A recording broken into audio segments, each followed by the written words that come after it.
Welcome back to my channel Celebuzz. Please share and subscribe and press the bell icon for new updates. Apart from actually leaving, they were erased. Her voice echoed with Leslie Ann Hackman standing tall and svelte in the courtroom, chopping through the utter nonsense. The atmosphere rose rapidly, and everyone's attention was fixed on shifted her gaze to her, the maiden daughter of acclaimed actor Gene Hackman, proud.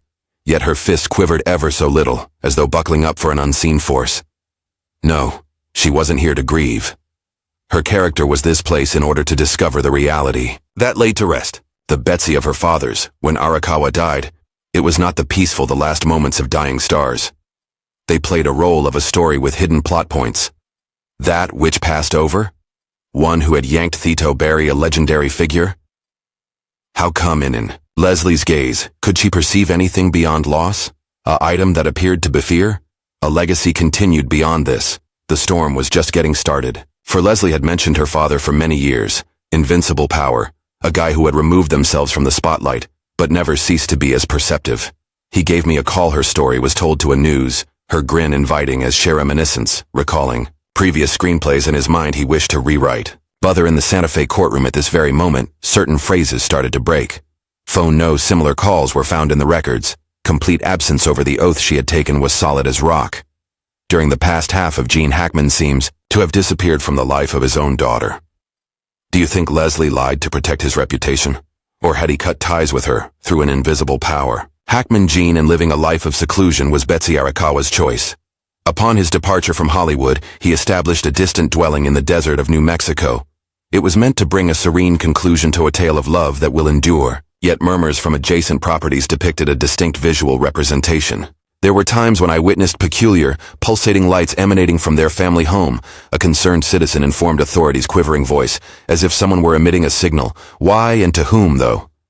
When the remains of Gan and Betts were found out, their house had become a safety haven. It served as a stronghold where the reality had been confined. Standing, Leslie unwavering, her stare unwavering, but stress evident. She was adamant that her dad had stayed keen, and he continued to read texts and conversed with a chuckle on the phone. Bhutan employee of the Postal Service raised questions to her assertions. Mail began to accumulate on for several months without any intervention. Assuming Gene was on par with Leslie alleged, why had he allowed everyone to see outdoors vanish? What if Betsy had been the solitary companion?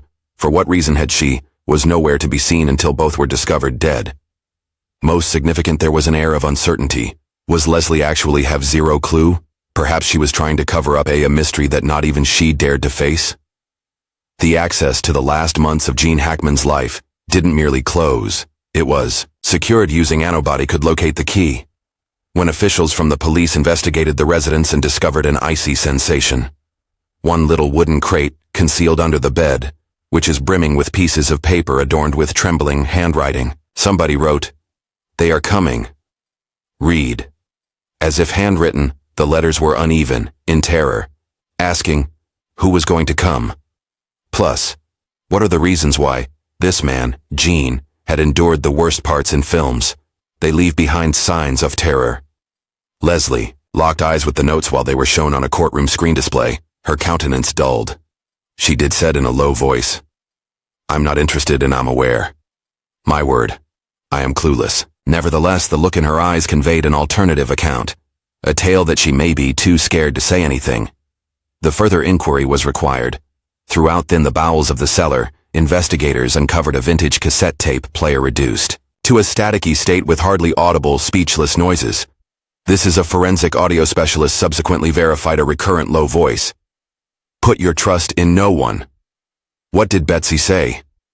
Gene or Betsy? Furthermore, if no one had ever left a last message in that house by itself, they wanted Leslie Tucourt to hear the recording, but she declined, firmly holding onto her chair, up until her knuckles became pale. Woman spoke up saying, "You don't have to hear it." Voice. "I would prefer not to recall that." Can you recall? What?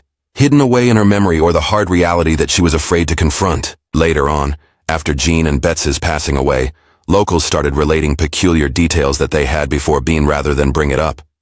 An old lady who lived just 2 blocks away claimed to have noticed a dark-colored vehicle parked in front of A's. The rain patters down on Hackman's gate, turn off the headlights, remain quiet, she said.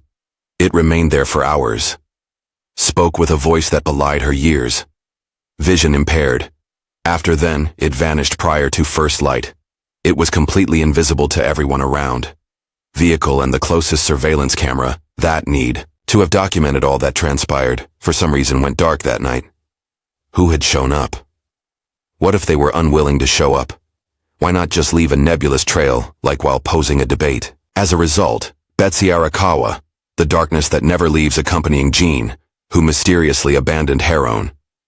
A little notepad was uncovered in her coat's pocket. The last page is packed with enigmatic icons, circles, arrows, and a single word that appears multiple times over, shadow or umbra in Latin. For what was she composing in her last moments? A cry for assistance or a cautionary tale that had no longer unbeknownst to anyone? The notebook occupied Leslie's gaze. Within the safety glass of the evidence room, however, she refrained from it. "My mom was never much of a writer," she said, informed her attorney, but she seemed to be struggling to maintain eye contact, as though she were doubting her own statements. If Betsy hadn't penned it, then who would have? Had left the notepad with her. As they continued to dig, the reality of Jean and Bet's passing away was about more than simply a family unfortunate event. A private medical evaluation shown, but only where required to do so by law, such that Gann's demise was not due to old age or inherent reasons. Signs of an uncommon substances were detected in his blood, this type sedative that has not been authorized for usage in the U.S. Betsy, on the other hand, expired due to lack of oxygen. There are still no indications of difficulty stamped all over her. There had been a presence in that home, and they had abandoned all prints left in the dirt. What did Leslie hear? Court, her expression becoming more stern, similar to rock. "It's not feasible," she murmured, yet her gaze slipped to the separation as if a piece of a jigsaw puzzle were absent, had suddenly become crystal clear to her. To what extent was her knowledge lacking? "What are you asking?" A reporter was writing during recess got past security and into the hall, anxious to receive a statement. Did someone kill your father?" Then his voice trembling with urgency. As Leslie pivoted, she had steel-like piercing, red eyes. "He could killed," she said. "Then they might have ended my life quite some time ago as well." She then left, never uttering another word, the atmosphere resembling a prophecy. Was a witness? Leslie is also an integral element of this riddle? When she was correct, who hide in the shadows, keeping an eye on her, patiently awaiting her revelation? As time went on, Leslie's remarks quickly became viral. Some members of the press excavated more profound. People started to get antsy. However, not someone picked up on a minor yet vital detail of the official report. One ancient silver key found in Jean's pocket while after the fact. There was no lock in neither the house nor his vehicle belonged to it. They called in a locksmith from the area to peruse it while he shook his head in surprise. He claimed it was from the 1970s. Makes sense for vintage security vaults. Underutilized. These days. It opened what then? And why hadn't Jean let go of it till February last? After Leslie saw the courtroom photo of the key, she simply fixated on it, her jaw clenched in unison. "It's completely new to me," she said. She exclaimed. Nevertheless, her voice quivered, as if attempting to persuade herself. She continued. "Furthermore, an unsuspecting eyewitness surfaced, completely dismantling all theories. An individual pretending to be a courier who had stopped by the hacker's house a few months prior. The narrative of their demise brought forth the whole courtroom is on edge. I did not receive a response when he knocked. Whilst testifying, his fists were clenched to conceal their quivering. At that point, I became aware of faint but audible footfall trailing after the door. I yelled out a second time, but it was still not a bit. Upon turning to depart, I solemnly declare. The curtain seemed to swish as if someone were spying on me. Though the motorist never laid eyes on a person, what did not make sense was that the shipment itemized receipt, a package of frozen foods, was endorsed in Betsy's signature, even despite the fact that she had never let anyone in. Tell me who was inside. Even if it did, Betsy, why would someone tamper with her legally binding document? The further they drilled, the more clues surfaced that the home of Jean and Bet served as more than simply a haven. Quite a meticulously produced scene. A skilled worker evaluating the power grid learned that each and every light in the house was preset to activate and in a seemingly random fashion, as if designed to make it seem as though individuals were there until this day. However, whose fault was it to? What is it? Above all else, why did nobody, not a single item stood out, until it was excessively, is it too late? A director and longtime friend, of Jean's with whom he had collaborated in the 1980s, abruptly ended his recitation. Jean gave me a call once, perhaps 12 months ago. His death was incurred. By phone, he explained, his raspy as one gets older. He uttered some words thinking about wanting to leave, but then had terminated abruptly. In my mind, he was amped up. But at this point, I am not sure. Leave the area. What kind? Hollywood or a place far away, darker? These were listened to by Leslie. Statements spoken without emotion, however, with a firm grasp on the table's edge, her hands with such force that her little fingers twisted color white. To what extent was her knowledge lacking? What are you asking? Authorities uncovered more evidence when discovered a vintage phone on Jean's desk drawer, a burner phone that is prepaid without a profile, and just one contact saved. That amount was referred to as 3 numerous times during his final week on Earth. But during the attempt by the authorities to contact it, nobody answered, completed the eyes-eye task. Guess who was on the receiving end of it at the boundary? Why then was Leslie questioned? Did she glance down at the phone while on the call, the floor while muttering? It was never his matters of that nature.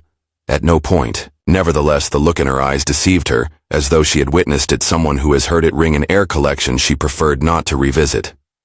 The tale became much more convoluted as a result of a forensic report has been made public. In Betsy's not perished due to natural causes of hypoxia. Odorless gas traces, so rare that there are just a small number of labs discovered a way for the world to manufacture it throughout her pulmonary system. Jean was unique. Upon his passed away due to cardiac arrest, although his last cardiac rhythms indicated an abrupt shock, seems horrified by what he had witnessed just before his heart was about to stop beating. 2 fatalities, 2 approaches, but a shared thread. There hadn't been a peep from anyone to obtain assistance. Had their voices already been muted? Might they be able to let out a scream? In that case, was Lizzie the sole heir to the family's secret in order to uncover the reality? Alternately, was she dragged into the shadows wholly for herself? Near the end of the trial, a frigid gust that blew across Santa Fe, while making an unusual whistling noise that resembles distant sound of a whisper. Standing, Leslie beyond the courthouse, surveying the sky with when she exhaled under the starry night sky into a whitish mist. Someone observed whispering to her from behind the street, draping their hood low over the face. Their presence eluded her. However, as she turned to go, a piece of paper dropped from the inside of her coat to the sidewalk. A single, hurriedly scrolled written communication. They have not departed. The one who was, continues to exist. So, was Leslie actually as innocent as she seemed to be? Or did she in a game whose regulations she was unfamiliar with, not even completely? Do you get it? Within a few days after the proceeding, Gene Hackman's biography, and Arakawa Betsy never faded. It blew up much like a wildfire. People in general wanted to know, but with each new tip, simply served to further impasses. The enigmatic silver key was delivered to an specialist in the City of Angels, who disclosed a safe that had formerly belonged to the location of a long-gone cinema, where Gene had shot his last film. However, that were long since torn down, and the secure had become only a distant memory, submerged beneath the debris. After all, it was contained? A long-lost script, or an undisclosed, the one that Gene had laid to rest? Betsy's journal, which contained repeatedly used umbra symbols, was studied in the field of language. He came to a conclusion, because the text did not appear on her handwriting. The script with the bias was flip-flopped, as if an intentional attempted to mimic her mannerisms. However, the motivation behind was it? A lawyer's intimidating demeanor, in court scientific principle. Perhaps someone intended for us to believe something Betsy didn't really understand. I'm aware. Consequently, whose bag was the notepad in her fists? Why exactly was Leslie so scared, despite the fact that she remained silent? Word, located on Jean's desk as the burner phone, was located at last. The one and only figure in a payphone was located on the vicinity of Santa Fe, in areas where safety video captured a masked individual standing hours prior, under the illumination of a streetlight. The death occurred to Gan. Could you tell me who they were? Also the reason why? As if they were non-existent, they just fade away. Not in the least. Tragically, Gan and Betts did not make it no longer a mere instance. By now they were a problem that no one can honestly say they've solved the parts to. The concluding medical report confirmed the dissemination of the harmful Betts's lungs contained gas, which could only, having originated from a synthetic source, rather than a mishap caused by nature. Jean, what with that final, startled him to the point where his heart was apparently privy to some revelation in his last hours. Covertly, an investigator informed the media. A small footprint of a shoe could be seen on the flooring in the kitchen that didn't coordinate with "It is theirs." No one told us who was there, although learned about which one. The news reached Leslie's ears on being seated alone in her tiny dwelling, with a mug of Joe in one hand that were long since defrosted. Despite everything, she remained composed. On the other hand, her eyes seemed vacant, as if they were haunted, unexpectedly made a comeback. Though the trial did not bring a definitive decision, to convict, insufficient evidence was found. Not only couldn't be deemed a supernatural demise. Leaving Santa Fe Leslie shortly thereafter, evading all inquiries from news outlets, she disappeared, away from the light of the cameras underlying a single unanswered question. Was it her indeed have no idea, or had she opted stillness in order to shield herself? 1 week after that, a cleaner discovered another stub of paper nearby, in a trash can building that houses the courts. Oh, look at Leslie's handwriting. It was shaky yet readable. My eyes beheld them. Nothing comes out of my mouth. Confession remained hidden from view. But word got around among journalists in a roundabout way, similar to an undisclosed secret. The city of Hollywood, the very spot that catapulted Gene Hackman to fame, gazed at him, with a bias towards apprehension and terror. Many believed he was found anything within the past several years of an industry plot, his professional life, a secret information about million-dollar binding agreements. Some people thought that Betsy, thanks to her subtle insight, had unexpectedly discovered something potentially harmful. These, however, were merely conjectures, while the reality stayed hidden and evaded discovery hidden from view, somewhat like the Latin word umbra that Betsy or another individual had abandoned. At this point in her life, Leslie was rather secluded. Before her parents passed away, she ignored correspondence, failed to put up a public show. Nevertheless, during nights without visible moonlight, while she was at the little town where she had sanctuary, witnesses reported seeing glowing orbs creepily, dimly, and ethereally, very much like the peculiar signals that went to live with the Hackmans. Had she conveying messages to an individual? On the other hand, had she still anticipating a response from one that at night? A nighttime passerby asserted when hushed murmurs escaped her window slightly ajar. Nothing ever happened when they were there. But nobody answered the door when he pounded on it. Reacted, causing the home to collapse into total stillness. A Gene Hackman narrative. Arakawa Betsy and Hackman Leslie ended in an unclear manner. It encompassed a group of mysteries and questions that remain unsolved. Everyone have to put their heads together in unique manner. Had they fallen prey to a shadowy figure in the entertainment industry, or perhaps a subject swept up in the tempest of destiny and fear? There was just one certainty. What they had left behind in the shadows had not but elevated, and Leslie, regardless of, was no longer an option. Having reached the end of his protector of the illumination, a fading illumination, one that might suddenly disappear. To whom might be the one to pick up on the rumblings first? Also, would they be brave enough to enter, then the dark to uncover the reality?